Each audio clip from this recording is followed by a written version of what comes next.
Hello, everybody. Hello. Hello. Hello, and welcome to the first kind of Just Tangent stream, the first official one, where we are going to discuss a book, and that book is going to be Sherlock Holmes, the Hound of the Baskervilles. So, made a little slideshow. I can see. So yes, as the tradition of our book club goes, some stuff about the author. Does anybody care to add or comment?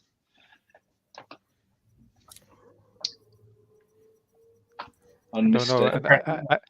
I never ever have heard anything about him in person. So for me, it's the case that the books are way more famous than the author. But Yeah, I had no idea either. Apparently, he was quite big into spiritualism, and he was kind of like halfway between. Well, I suppose he was a good old-fashioned patriot. You know, he was quite happy with the way the UK was running its empire at the time, which I suppose would rule him out as being a proper leftist these days. But I'm sure for his time he was, because he was a doctor and a writer and a spiritualist. And I mean, he seemingly does have wrote. an amount of children that approaches beast territory. So that's Yeah, nice. I know, but in a period where if you had sex, you were probably going to have a child. Yeah, okay, then it is back to kind of rookie numbers. Fair enough.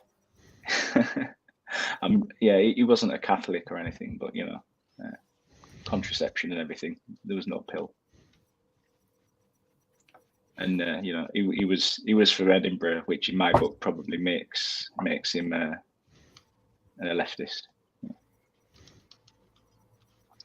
Apparently, there was a bit of controversy when he died because they wanted to bury him in the churchyard, and there was a bit of a fuss because he wasn't an actual Christian. that does seem to rile people up.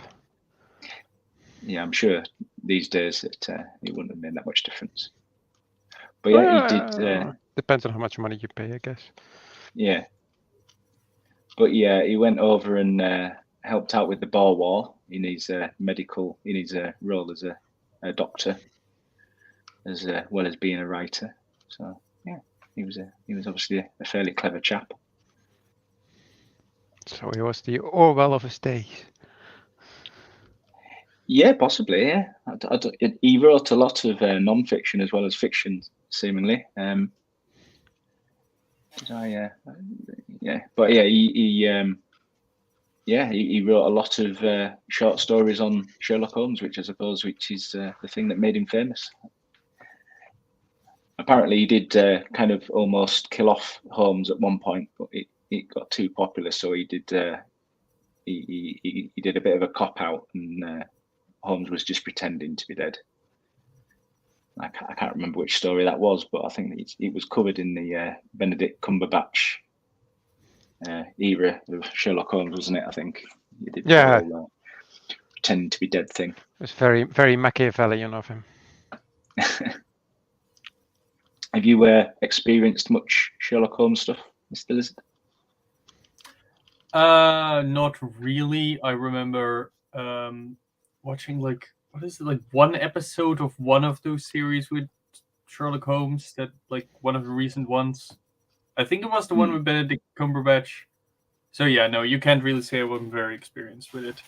And this is also the first book I read. So I suppose I've seen this is the first one I've read, but I've seen loads of adaptations over the years. I mean, there's been a few on British television, as well as the Hollywood ones and the more recent British incarnations. And there was like a young Sherlock Holmes, I think. And that's the Steven Spielberg movie.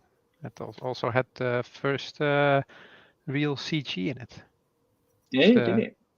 It's the Glass Stained Knight, or Stained Glass Knight. I don't actually remember that. Maybe I've seen it. It was probably on daytime TV at some point. At some point, yeah. I mean, yeah, it's not as good as Young Einstein. I don't know if you've ever seen that movie. No, or Young Indiana.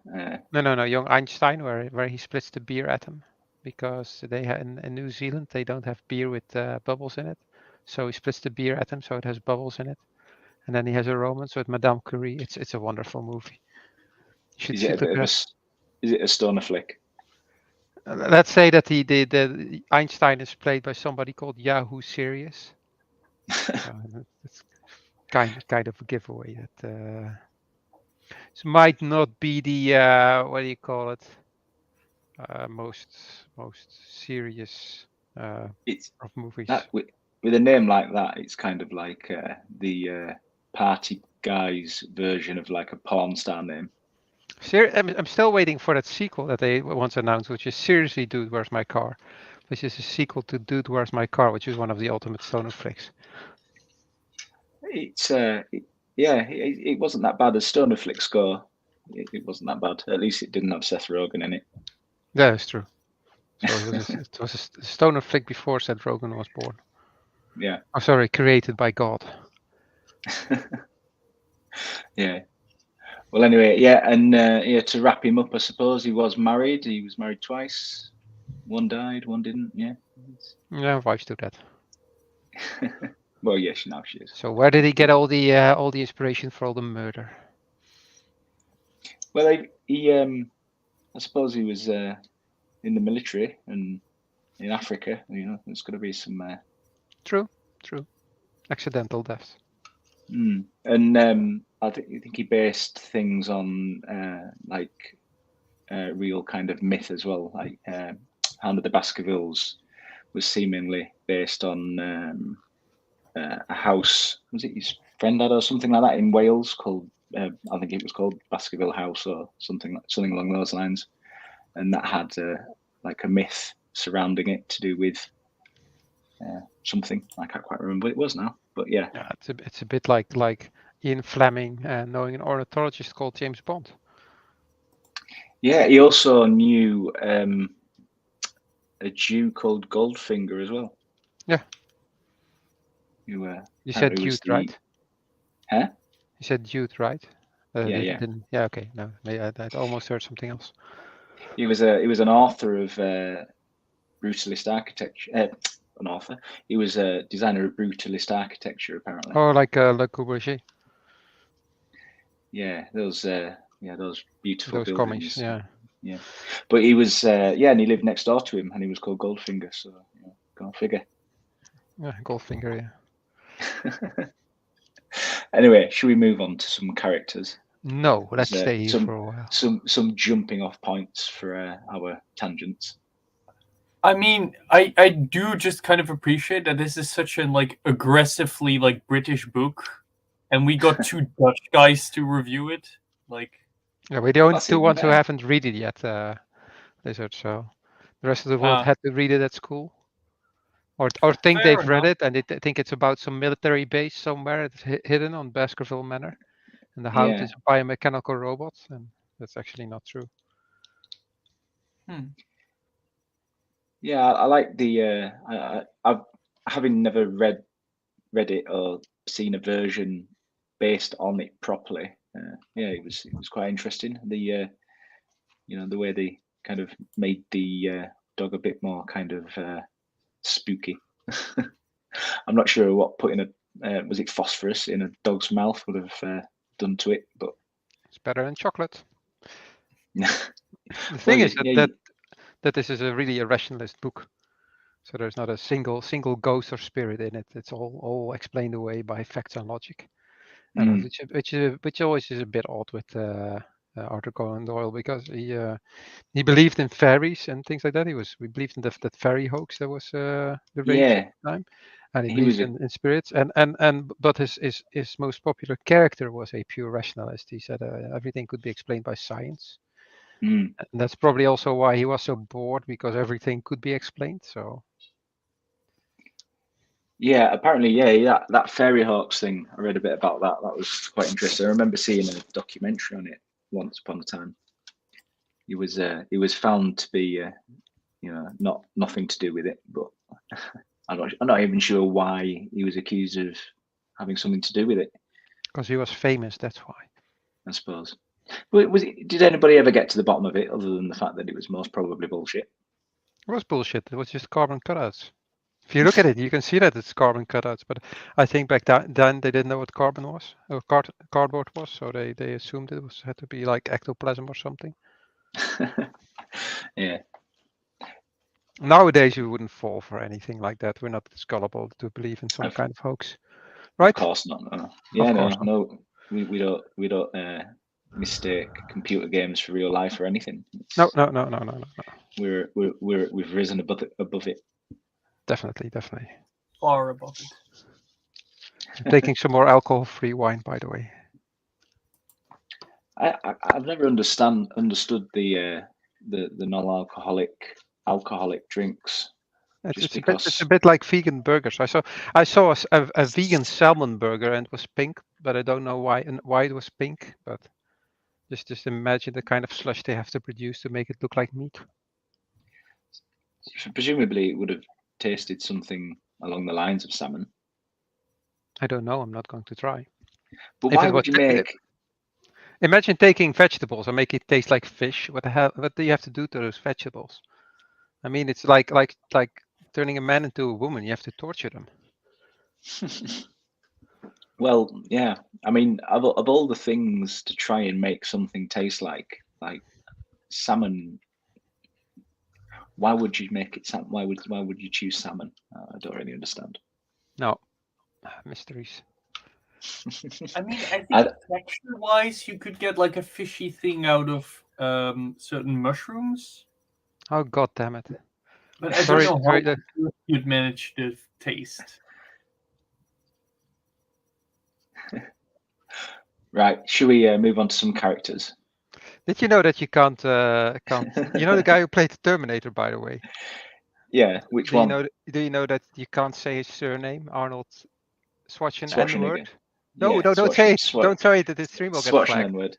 Yeah, Schwarzenegger. Yeah, because that last part it gets flagged by the algorithm.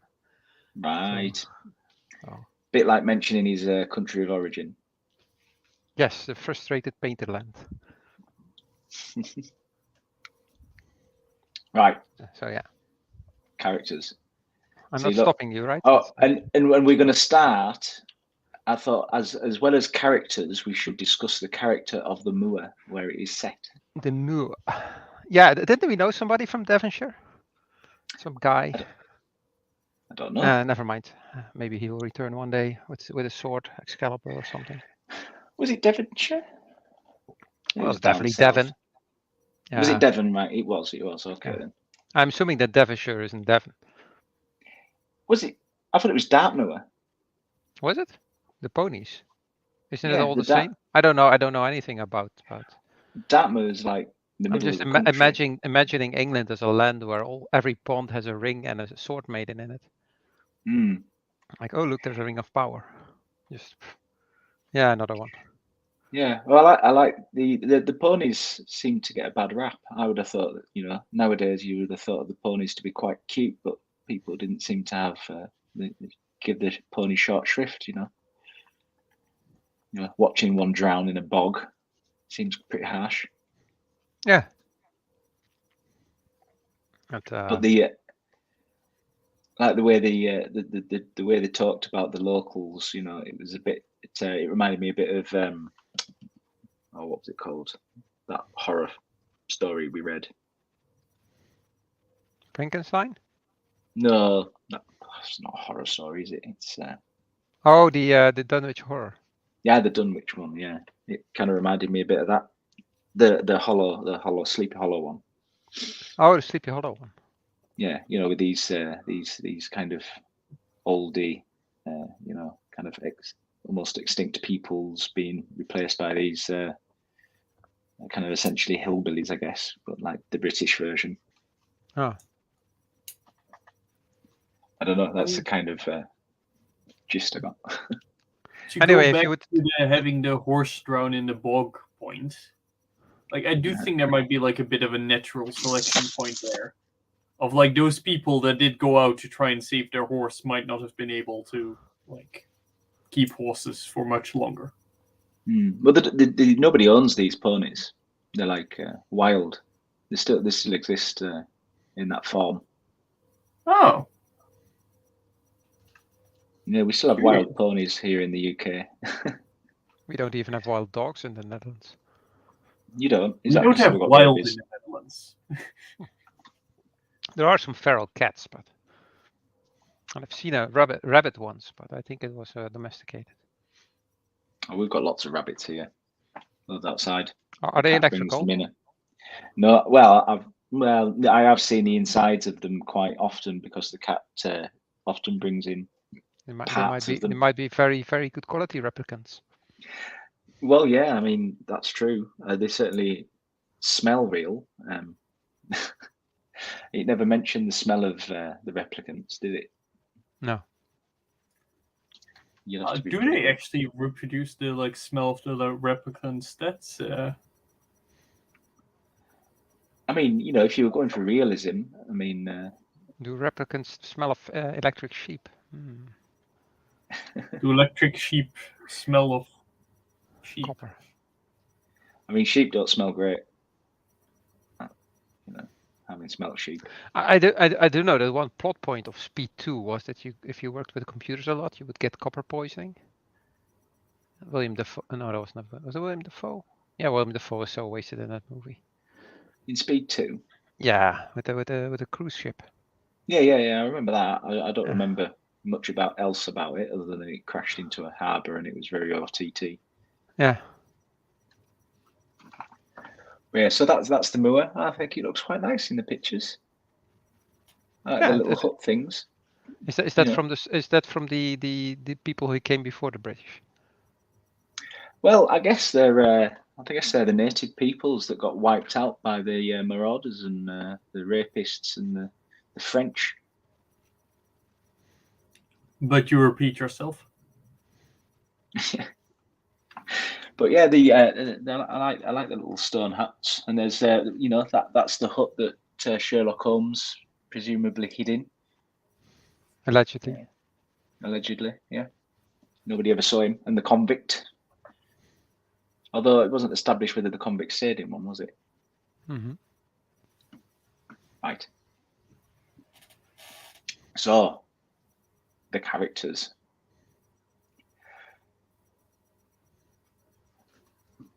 So the most important character, one might say, Sherlock Holmes and Watson. And we've got some pictures here of them in their various guises throughout the years. Is that Christopher Lee in the bottom left? I think so, yeah. Yeah. And is that, what's his face? The one who's supposed to blow the bleeding doors off man. What? Where? Hidden behind the word Holmes a bit. Oh. What's his name? Michael Caine. Michael Caine, yes. And I recognise Watson as well in that picture, but I can't quite put a name on him. Yeah, how do we feel about Sherlock Holmes and Watson? The original dynamic duo. Let's say that I think the Watson, I think, is the point of view every man, because he writes the stories. And you get to see everything through his eyes. And then Sherlock Holmes is some kind of wooden plank that basically solves everything, and then it's just being difficult. But Watson doesn't really understand how Sherlock Holmes ticks. He just knows that if you bring him a problem, then he'll solve it. And in this book, it was terrible because Sherlock Holmes was gone for half of the book, and then he came back and I did all these things, and everything worked out. And just as I imagined, like he's like almost like a Mary Sue in this book. There's almost nothing to stop him. He's never in danger. It's like so. Yeah, he's just a bit of a dick, isn't he? He's got flaws. I mean, I know he's a bit of a Mary Sue, but he's he's supposedly terribly addicted to cocaine or heroin or whatever. And tobacco. And he Well, who wasn't back then? But yeah, he probably does it because the world bores him and most people bores him, so that's why he's looking for entertainment. And this whole detective business is just entertainment for him to occupy him with stuff. Yeah, perhaps the only person he can stand over a longer period of time is Watson. And that's he's because he's trying to teach Watson as well, isn't he? As well as he kind of feels that Watson's his muse. Like he's kind of like he can just bounce. He can basically talk to him like something that isn't really there. If you know what I mean. You know, obviously he's there, but he doesn't require Watson to do that much. Just listen to him, and yeah, bit of a sounding board.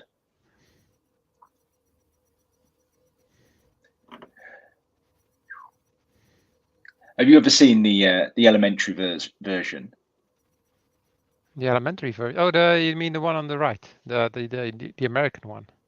Yeah. Because what of these Holmes still a British guy. One of these Holmes is not like the others.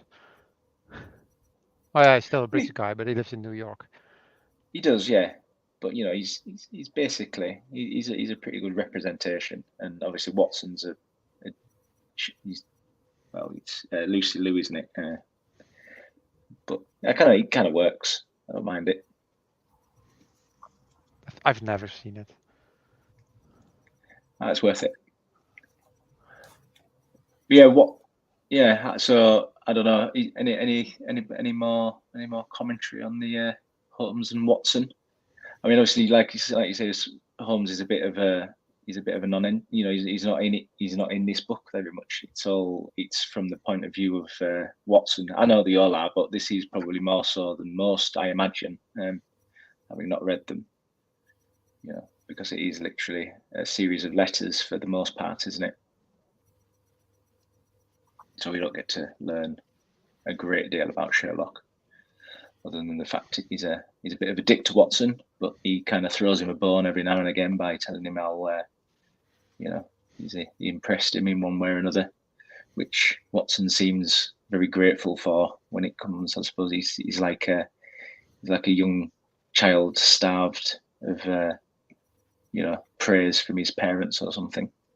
Kind of gives that impression.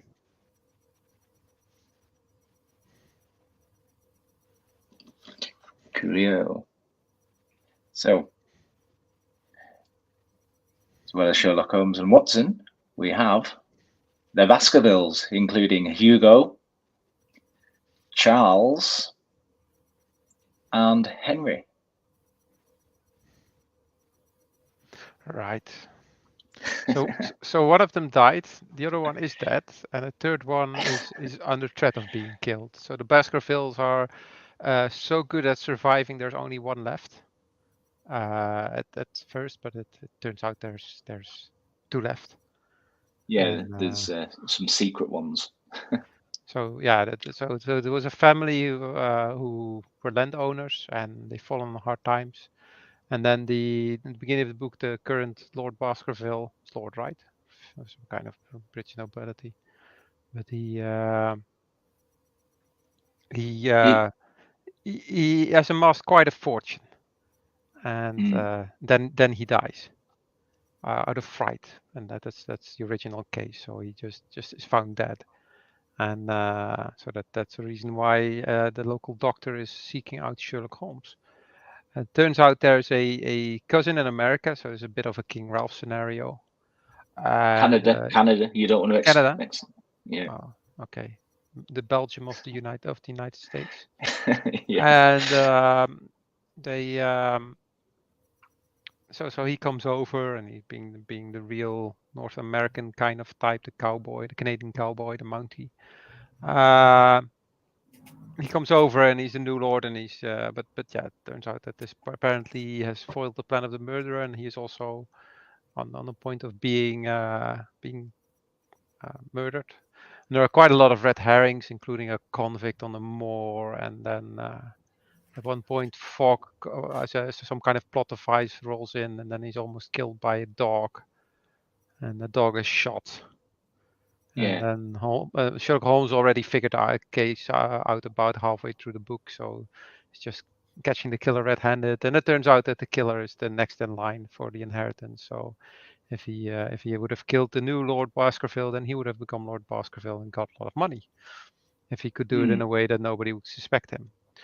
I mean, the way he does it seems a bit like, I don't know, I feel like he probably could have done it differently and got away with it, but he chose some very convoluted theatrical, way of doing it. I guess you can, and when you're on the countryside, you can murder somebody and get away with it because nobody saw you. But yeah, I mean, if he hadn't have been planted himself into the into the area and just had him bumped off a different way, and then he could have swanned in, as a Baskerville and claimed it that way. I mean, that probably would have made more sense. But it wouldn't have been very good for the story. Mm-hmm. But yeah, I feel like what was it called? The guy on the left. What was it called? That Baskerville. Anyway, it all kind of begins with him, doesn't it? I feel like he's a bit of a stereotype of the mad aristocrat, or one of the stereotypes of the aristocratic. A tad too much inbreeding. Yeah. Whereas Henry's kind of constantly described as like a very handsome, very well built man. When a woman would be lucky to have. He's supposed to be likable. If somebody would come in at that point of the story and he would be very unlikable, you're going, just off him as well. Get over with it. Whereas Charles is kind of like, I suppose it's the role that the aristocracy did play in that time, which was, a bit of a, helping the commoners, which I suppose it's all set before the First World War, when most of these, aristocracies were kind of decimated. Yeah, it's definitely before the First World War. I'm saying that kind of finished off, a great deal of the aristocracy, didn't it? In the UK. In the UK, yeah. Yeah, here was actually after the Dutch Republic, most of them were gone. Right. I suppose it would have been a slow decline after feudalism was gotten rid of. The aristocracy in the UK is much more traditional than it is on mainland Europe. So here, if you get a knighthood, it's nice, but we don't start calling somebody sir. What's the point of being a knight if you can't be called sir, though? Yeah, exactly. So, but in the UK, it's really achievement. So I mean. Well, I don't know. There's some pretty dodgy people that have been given the sir title. It's still seen as something that you give people who excel at something, and it's the same thing here, but it doesn't have the same weight. So, and we've got a few kind of subcategories like below it as well. So you don't have to go straight in at the sir level. You can, I think it's like an OBE or a MB. There's all these different things you can have. But yeah, there's the Baskervilles for you. So we've got Charles, the nice man, Henry, the attractive nice man, and the nutter, who kind of kicked off the whole Baskerville curse mythos with his insane attempted rapings. So yeah, next up we have the Stapletons. Yes, more Baskervilles. Well, yes, but for the most part of the story, they are known as the Stapletons. That is true. The brother and sister Stapleton are actually not kind of like they're kind of like the White Stripes of the literary world. Well, they are first White Stripes. No, they are actually like the White Stripes. Yeah. I wonder if she's a good drummer. Well, who? The Stapleton. Her name. Oh, Meg. Yeah. What's her face? Yeah, I mean, they pretend to be brother and sister, but they're not because they're actually married. But it's a bit of cover, isn't it? Yeah, it's to pretend that he runs around with his mosquito net to catch butterflies, but it's just to have an excuse to be on the moor. And she feels guilt, so she tries to warn everybody, but that doesn't work because he's in the way. I guess in case you missed it from the picture on the top right, he is the bad guy. But like the running around with the net, I don't think that's just as cover. Like I think in the backstory, like he was already like interested in this sort of stuff. Oh yeah, that's true. But if your neighbors have are doing something and you want to know about them, then you start walking the dog, right? But you didn't buy the dog to spy on your neighbors, so I mean, he uses it to be there. It's his thing, of course. And if somebody asks him, like, "Can I see your collection?" then he can show it. But it's like, "Oh, I have to be in the moor. Let's take my net." So maybe he just loved to kill things. Bit of a psycho, pulling the proverbial pulling the legs off insects, but not really. But yeah, he seems quite specimens. Yeah. Oh yeah, I know that, but he's he kind of sounds quite farcical when they're describing him, with his net running along. But obviously, Holmes considers him a very worthy foe, doesn't he? So he's obviously not quite as, I suppose, kind of whimsical, and I don't know. He did the kind of net portrays something slightly different, but obviously, as he starts to reveal himself, I suppose the first time he properly reveals himself is that the photo in the middle there at the bottom. You see this kind of glimpse of the anger and the everything that's brewing under the surface.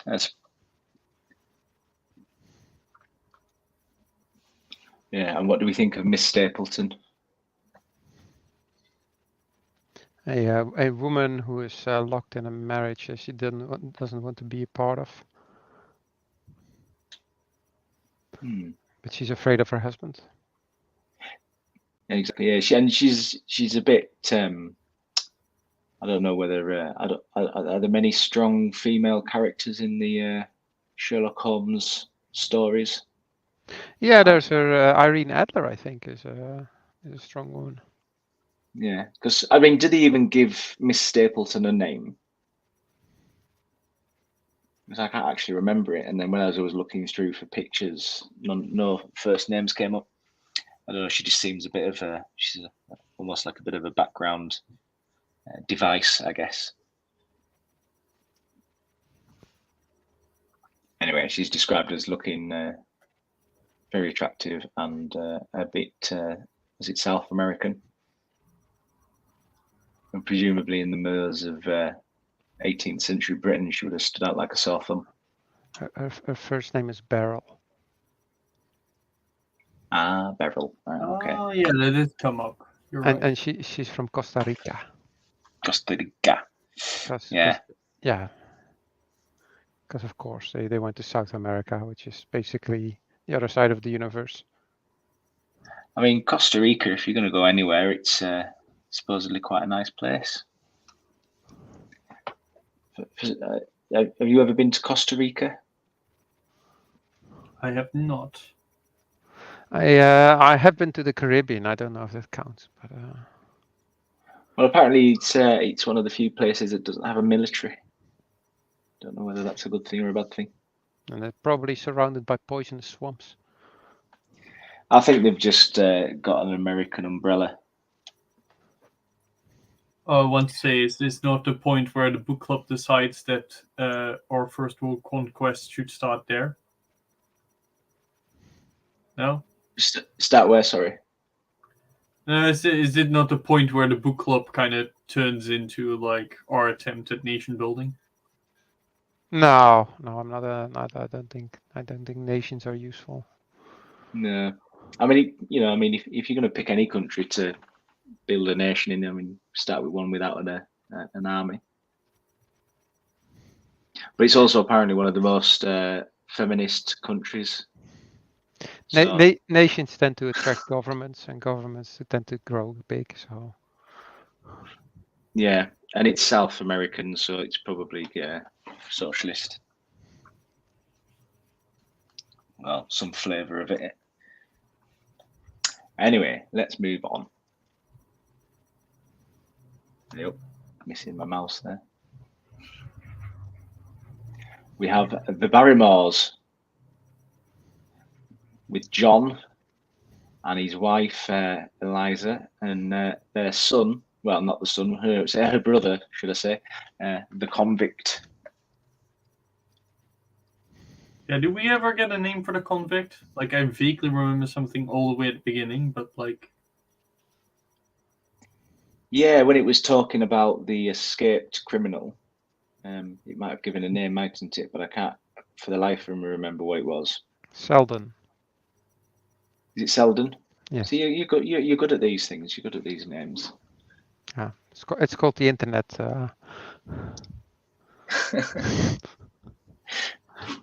Well, yeah.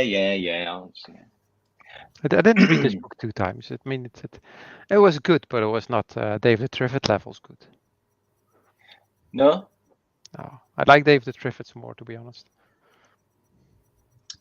Yeah, I don't see many parallels. There weren't enough walking plants in it for me. Yeah, there was a severe lack of walking plants in this book. Yeah, and discussions about fish oil. I mean, yeah, I think I feel like I've read 100 books that mention fish oil. Yeah, I feel like I know a lot more about fish than I really care to. Or fish, and fishing specifically, like sea fishing. Yeah. At least there was no talk of fishing in this book. But it was a good fish. Yeah. Maybe we should classify books as whether or not they discuss fishes.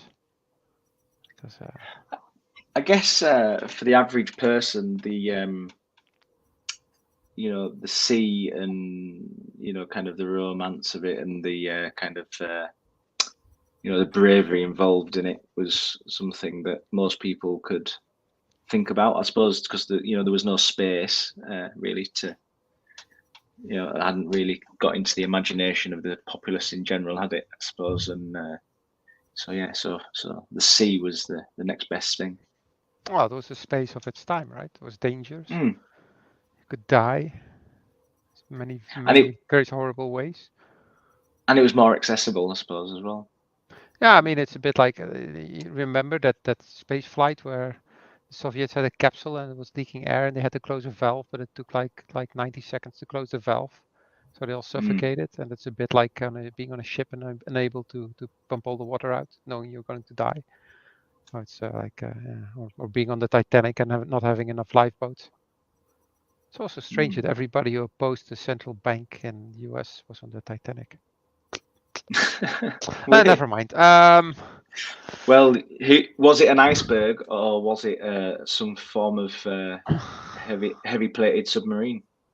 I don't know. It might be. Nobody can ever discover that fact. No. How the world's biggest metaphor actually sank. So yeah, the convict is of course he dies because no good deed goes unpunished. So somebody gives something to somebody who needs something, and the result is that person dies because they give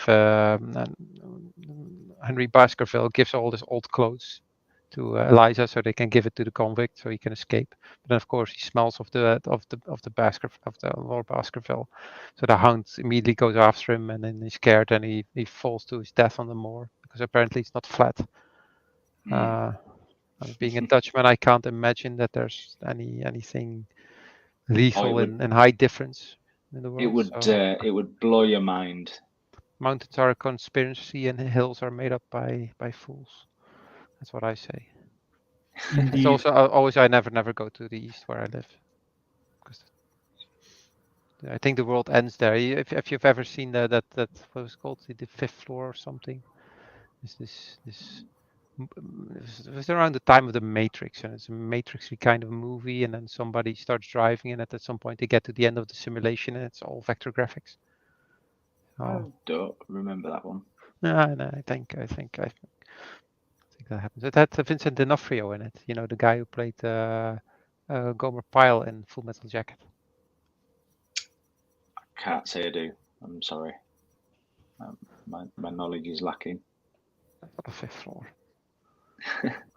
Not too confused with The Fifth Business. No. Always a good book. Okay. But yeah, Eliza. So we've got there's the Barrymores. We've got Eliza and John, who are the long-term help of the what are they called again? The Barrymores. No. What are they called? The name of the book people. Yes. Yeah, the name of the good people, whose name has completely gone out of my head. But yeah, they're the long-time servants of that family. And this Baskervilles, was it? The Baskervilles, sorry. No, yes. It's the 13th floor. That's the name of the movie. 13th floor. Right, I'll check it out then. Yeah, it's a 1990s movie, so it's in the what picture category? No. Well, it'll be half decent then. Maybe. Probably lacking special effects, but you know, the story will be there, exposition, all that kind of good stuff that you don't get anymore. Yeah. But yeah, so you've got John, who's he's trying to keep the ship afloat. Meanwhile, Eliza and her degenerate convict brother are kind of messing everything up for him. But he kind of manages to, you know, he kind of helps her look after his her brother, who's always been a bit of a wild card, you know. But he's been allowed too many liberties as a child. You know, a good advert for you know, good discipline. So obviously, he's been allowed to do what he wants, and it's resulted in being this. What did it say? What he did? Was it murder or just general kind of? It was murder. Yeah, it was murder. It wasn't being a mild nuisance, though. It doesn't society. Yeah, and it doesn't paint him as a particular. He's obviously he's got mutations of the mind as well as the body, I guess, because he's not described as being a particularly attractive man. His skull was not the right shape. Well, that is true. It's might have a dent near the frontal lobe. Probably a bit flat, maybe. Yeah. I do like the amount of chronology in this book. Yeah, it's amazing. It is good. It's obviously played a bit of a bigger part in, you know, things back then. You know, you were allowed to make these generalizations. And I suppose if you are trying to, you know, solve crimes without forensics and other such things, you know, DNA evidence, and you've got to use the tools you've got. But nowadays, you know, you're not even allowed to mention physical attributes of a criminal in case it offends them. I mean, it's something we started using this stuff, but with like genetics, that like, oh yeah, you have genetics that imply you are more prone to aggression, therefore you're probably the culprit. Yeah. Well. Oh boy. That's a nice bit of pre-crime. Yeah. I don't make the stereotypes, just observe. I don't do the categorization; they just exist. Yeah, I just observe. One of see, that's a remark that's high on the spectrum. Thanks, Dutton. Right, moving on from the Barrymores, we have some minor characters in the forms of Laura Lyons, Mr. Frankland, and our Skull fan, Mortimer. Yeah. There are a lot of doctors in this story. So Laura Lyons is somebody who is also swindled by our antagonist. And she's part of this story because she sent a letter to the original Lord Baskerville, which caused him to go for a walk and meet a dog. So she's a person of interest. Yeah, and it's just another example of Mr. Stapleton doing his manipulation of women in order to, further his mean, ends, which he seems quite good at.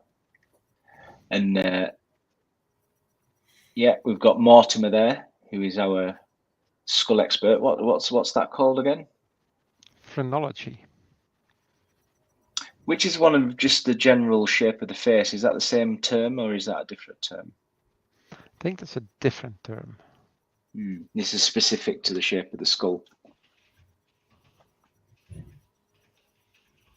Yeah, and he tells, is it Watson? Is it Watson he tells or Holmes? Oh, it's Holmes, isn't it? He tells you what he wants to be left his skull when he dies or something.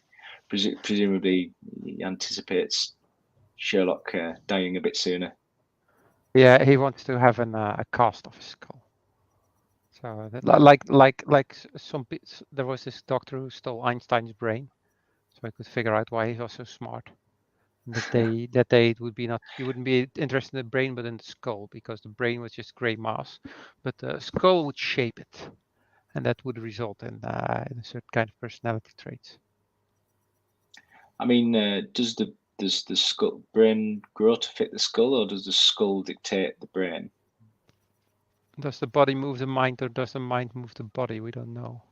That's chicken and egg. Yes. So I'll have to ask somebody who has studied brains a lot, but then probably she will say I don't know anything about skulls. So I don't know. I don't know. I'm not a neurologist. That's my modern answer. Was it Mortimer who had the dog that goes missing, or was that Franklin? A dog that went missing? Yeah, the dog. His dog goes missing, doesn't it? And they find it in one of the huts. Oh. And I think it implies that the beast, got it, the big dog. It was a spaniel or something that he used to walk, so he could be nosy. It was Franklin, was it? And and then the dog goes missing, and he sees him. Watson sees him out looking for it, and it turns up in one of the huts after it's been killed. Or am I completely making that up? Doesn't ring a bell, but then again, I'm old, so. And I've got the worst memory. Yeah, and it's Mr. Franklin there. He's described as a bit of comic relief as well, where keeps an eye on the goings on. Yeah, nobody likes the nosy Parker. Yeah, but he moves the story along, like, oh, this happened on the moor, because otherwise, if something happens on the moor, who's there to see it? Because otherwise, Watson would never have found out that Sherlock Holmes was there. No, he wouldn't have seen the young boy who he assumes he's helping the criminal, doesn't he, at first? Obviously, it turns out to be our star. Anyway, what did I put next? Are we finished there? Are we happy? I mean, you had such a perfect segue moment, and you just lost it now. Yeah. Did I? Oh, yeah. Anyway. So, what did I put next? Oh yeah, the Hound. Oh, I thought we would move to like Sherlock. But yeah, fair enough. We moved to the Hound. It wasn't as good of a segue moment. Oh, we already did Sherlock. Oh yeah, never mind. Brain farts. We can go back and talk about Sherlock some more. He's hardly in this book, so why would? Well, that is true. Whereas the Hound very much is, together with his very weird, like, however those flames were made, magic. Magic, yeah. There's natural magic. I mean, apparently the whole some kind of non-smelling sulfur, which like if you've been near sulfur, like not smelling is not one of its attributes. I suppose most of the people who witness the dog though don't live to tell the tale. Yeah, but like it is mentioned in the book that like it doesn't interfere with the dog's smell because like it doesn't have a smell, like it's odorless. I think somewhere. Oh yeah, I suppose so. I Yeah, read the it entire does. book today, so like I should remember better. But like, yeah. No, it does. It does say that. Yes, that's true. But yeah, like you say, you'd think it would have that sulphury rotten egg smell, which would very much interfere with the dogs tracking people down. And the thing with the boot, I totally called that when he's Henry's new boots disappeared and then reappeared. Yeah, that was kind of Actually, obvious. I straight up just forgot about the boots, and when it came back, I was like, oh yeah, that makes sense. Yeah, that he would, having pinching someone's boots to use them either to I thought that maybe they were going to use the boots to kind of frame him, like with a footprint or something like that, which would also, you wouldn't want a new boot to do that because otherwise, you could prove that the boot was bought later on, that kind of thing. That's initially what I thought. But obviously, oh yeah, the giveaway was that one boot was stolen, and then when the same boot was stolen again, and the other one was found, it's like, yeah, they probably need this later on. Like, well, if you were going to plant a footprint, well, planting one would probably do, Yeah, but it's Chekhov's gun. But then again, yeah, there would be a really special boot for a footprint. So.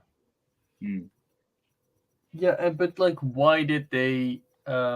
How do you put it? Give back the one boot they stole first? Because certainly, just like getting rid of that one would be better, right? Yeah, just steal all the boots rather than bring them back. But then again, they tried to make it look as though he just misplaced them under the wardrobe, didn't they? So they kind of tried to cover it, but I guess it just made more sense just to steal them outright. Because why wouldn't you want to steal a nice pair of new boots?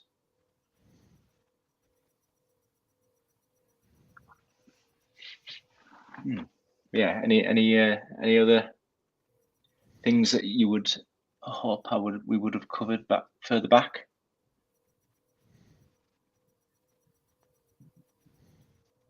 Anything you want to go over? No, it's just a little story about some family member who wants to kill the rest of his family just for money and revenge. Yeah. Because was it Latimer's Lannister was the guy's name. His father was the black sheep of the family. So. Cool. Right. What did I put next? That is the question. Drum roll. Oh yes. We're on the next. Hey. Before we get on to that, actually. So I was being lazy, and if we're going to talk about the things that it's inspired. So here's some things that the general Sherlock Holmes thing has inspired, I suppose. Lots and lots and lots and lots of different adaptations. That's because it's a good story and it's public domain. Yeah, well, that is true. It's out of print, which also makes the books all free, which is handy. But you bought some nice copies, didn't you? Yeah, I like to have these cloth-bound versions in my bookcase. And they're always going to come in, aren't they? I might one day use them as a backdrop when I start doing video. What do you think of the various people they've got to play Sherlock and Watson over the years? Yeah, the general. I think it has a bit of the same thing as Frankenstein. Stuff kept added by the movies, and things that worked really well basically got copied into the next version. It's a bit like the still suits in Dune or the scene from Lord of the Rings where they're hiding from the ring raid when they're leaving the Shire and they're behind a tree. So that same scene was in like that 70s adaptation of Lord of the Rings. It's not in the books, but that works so well on the screen that they just kept it. And that's also that aggregation you also see with Sherlock Holmes. So in especially now of the Baskervilles, he's not even there. So he basically, if you start reading the book, you already know who Sherlock Holmes is. You know what he does. You know he's brilliant. You know he solves crimes. And the only reason that he's not there apparently to solve that crime is because he's busy doing something else. And Yeah, he needed he needed the distance from it, so he could move about without Well, people yeah, hassle. the reason was is that he did in London. There was this guy who was following them, and he said when it was asked his name, he said Sherlock Holmes. So then Holmes knew that the bad guy knew who he was, so he couldn't just turn up because that would put everybody on guard. So that's why he couldn't show up. But it's convenient for the book because then you don't have to deal with somebody who comes in and says, "Oh yeah, this is the solution," and I've already seen what is happening, and because yeah, we're in the moors and there are only 5 people, so yeah, there are only 4 suspects. So Yeah, I guess it's not like everyone's. it's not like 7 where they have no idea who did this, and then at some point they turn around and the guy who's the bad guy turns up on a police station and turns himself in, which is a Well, very it's a proper interesting who plot. proper who done it, isn't it? With the you've got a set few people dotted around, and it's going to be one of them. You've just got to figure out who. Yeah, but then I would rather read some Agatha Christie probably, because then you have Hercule Poirot just sleuthing around and trying to solve the crime, and you see also he's not as much of a Mary Sue as he is in as Holmes is in this book. Mm. There's And there's I know you nothing. do love Belgians. It's, Yeah, well, he's from Walou. He's from the French part, so. But I mean, I guess at some point you've explored everything about Holmes, so this book doesn't add anything. No, he doesn't. Yeah, he doesn't delve into his addictions or anything like that. I mean, I don't know whether the books do cover that, or is that just something that's been added in with the more modern films, to make him a bit And more Lestrade, relatable. Lestrade shows up, but it's almost like he has this Bruce Willis-like contract to do a movie, but he can't be bothered. It's like 3 lines. So there's nothing. I mean, Holmes is abrasive in this book, but everybody kind of accepts it because he's Yeah, such a different level of the rest. But the thing is, you never see his thinking process. So it's like every answer comes to him instantaneously, and that kind of spoils it because then you kind of expect when Holmes shows up, he instantly understands everything and he solves everything, and that's not how intelligence works. It's also experience. So he you talks a lot about his process, doesn't it, as well? yeah, but not he talks about the fact that he's efficient because he only focuses on one thing at a time, which is true. Knowing what to remember and forgetting stuff is really useful if you want to be effective.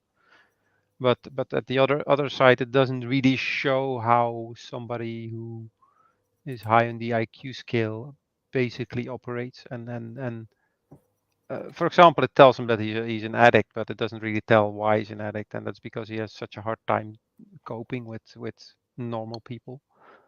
So Yeah, he has to submerge himself in something in order to, keep the boredom at bay, I guess. well, if you would read a book like The Curse of the High IQ, you would understand that something like school is really boring for some people to the point that they become dysfunctional. And then I read something today about that highly intelligent people, if they're in the school system, are actually being discouraged to excel. Because let's say that you finish your homework and you finish it early, your reward is that you get more stuff to do, you get extra assignments. But you have to do more of the same. You don't get to do the really interesting stuff where you go like, okay, if I would explore this myself, I would immediately go to advanced math. But you still have to do all these multiplications, and you just have to do more of them. So instead of that, you encourage people to excel, you punish them. You was no kid left behind. Is also means that no kid gets to go forward, because everybody's pulled back into mediocrity. And that's basically the disconnect that he has, and he's probably so far away that he can't actually connect with anybody properly, except if they're like him. So the only, like I say, he does kind of imply that he keeps Watson around a bit like a pet. Yeah. yes, He's a bit. Yeah, well, Watson is not a dumb guy. He's quite intelligent, but he's Holmes needs somebody between him and the regular people in order to effectively communicate and to deal with the world, because he explains it to Watson, and Watson then explains it to the rest of the world. So he's a bit of a go-between.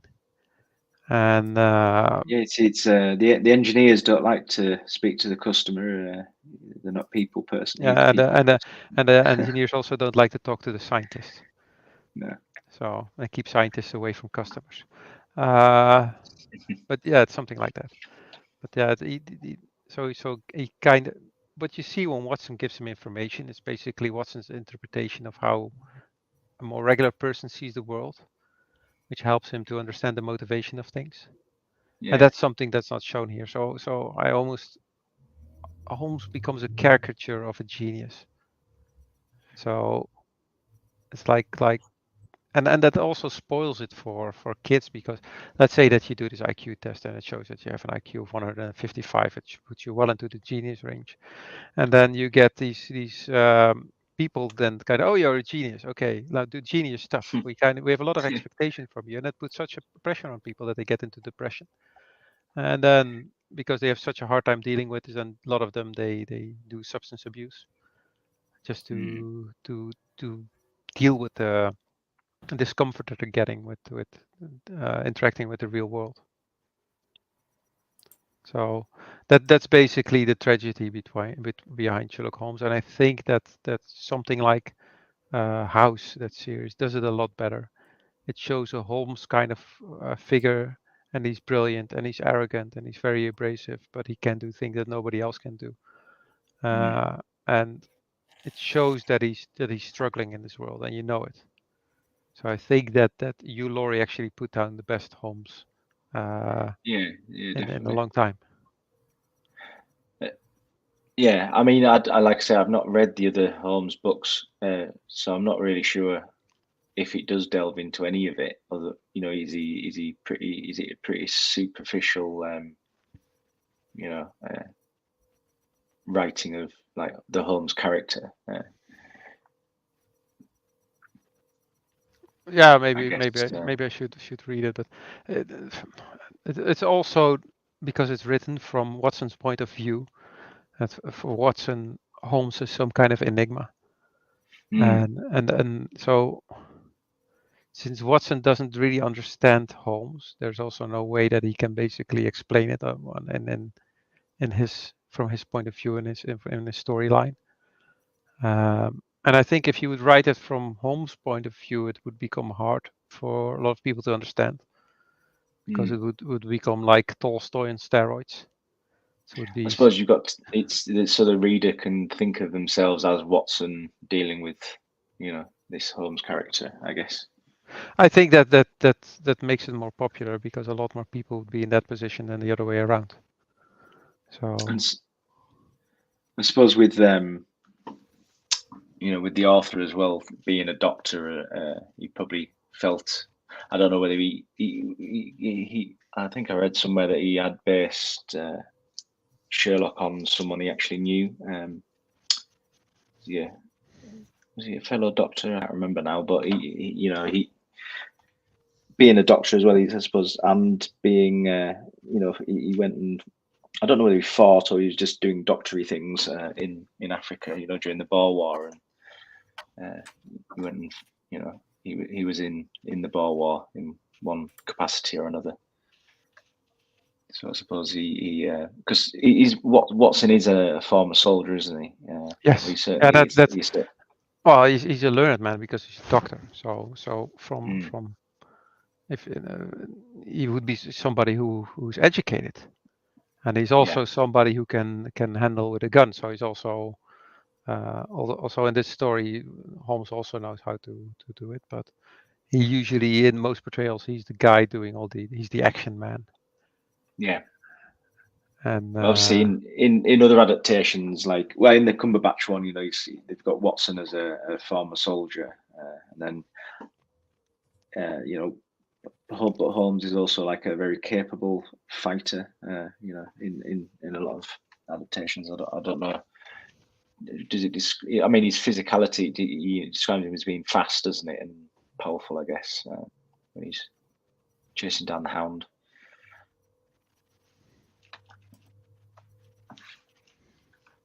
But yes, there we go. So, are we happy with all that?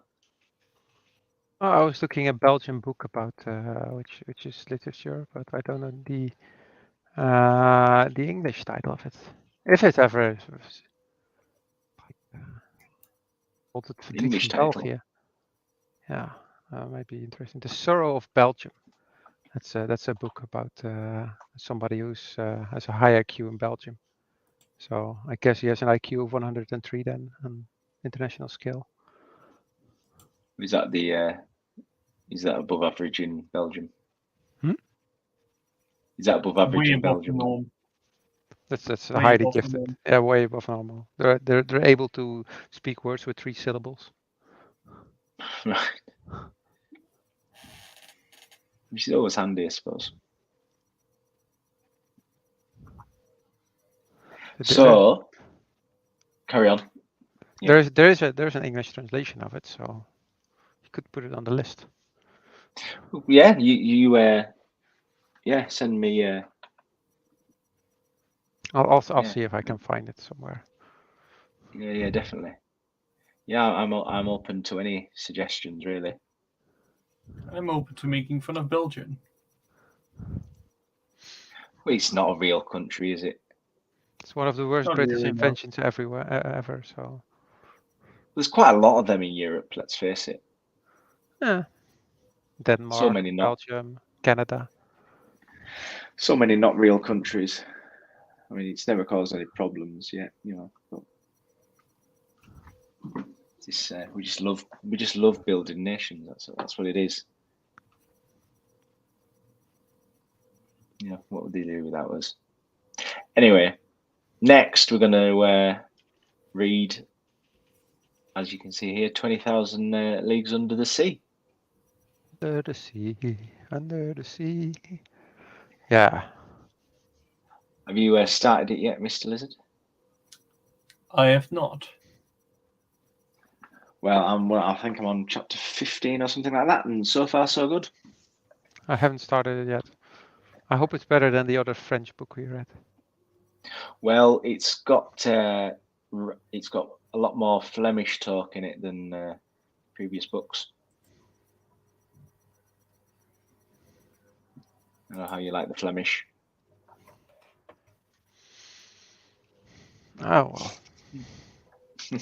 The less is said, the better, I guess. He's a very fine, upstanding Flemish man in the book.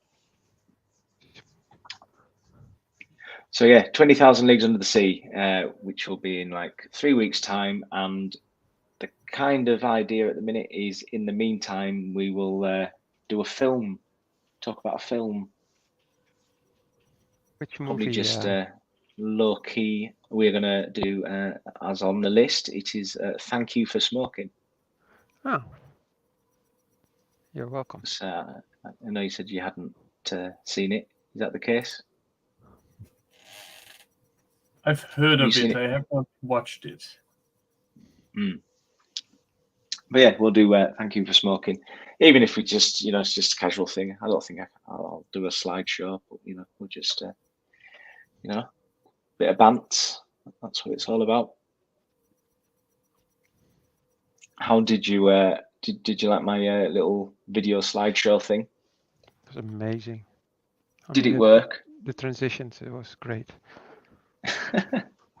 Okay, I'm gonna go on the opposite end of this and like, please, fewer animations. Like more. Well, you know, fewer. it was only minor. What are you talking about? You can't, you know. I will do more animations next time just for you. Oh. Damn it. Well, I've been playing around with. I'll put some green screen in there and some object tracking and some keyframing. It'll be great. It'll be good. So, no, I'm only joking. Right. So, yeah. So next week, we'll do Thank You for Smoking, even if it's only just a casual stream. So unlike this stream, it was highly professional and very well put together. Thanks. I'm paying Quack House to do this, so yes, it was professional. Yep. Never worked for free. Right. Goodbye, everyone. Bye. Goodbye.